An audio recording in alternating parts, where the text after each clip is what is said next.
Chase Williams pulled into an unmarked parking space at the National Geospatial Intelligence Agency, the NGA, at Fort Belvoir near Springfield, Virginia.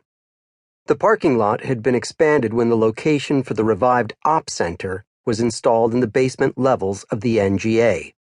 The new lot still had reserved close-in parking spaces clearly marked for senior NGA staffers.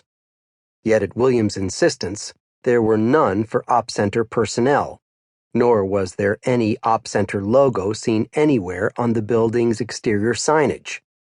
A directory of tenant commands at Fort Belvoir did not mention anything about Op Center.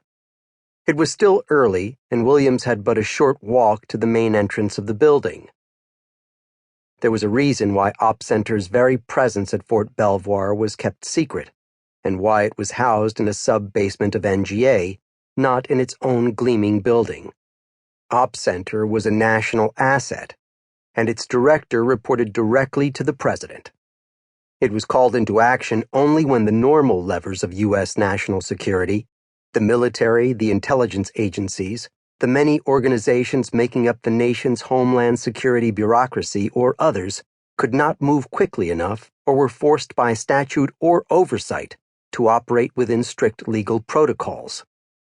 The president had called on Op Center recently, and they had done just that, operated with speed and precision and well outside legal channels.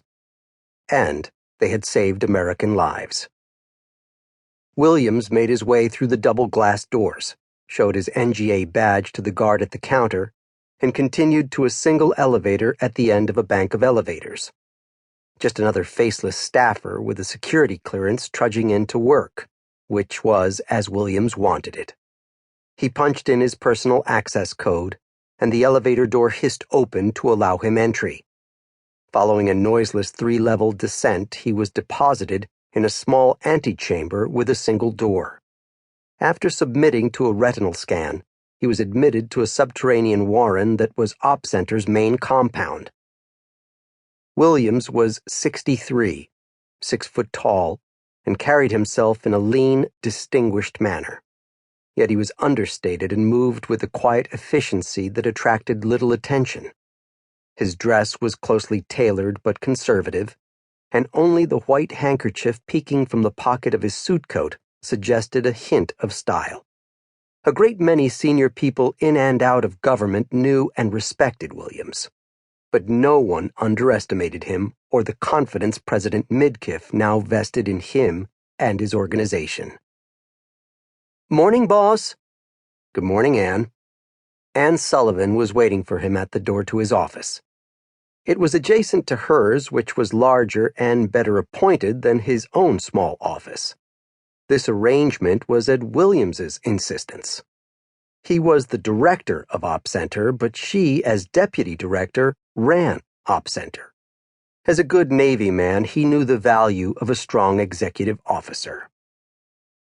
Anne Sullivan was a former GSA supergrade and the embodiment of a Washington insider.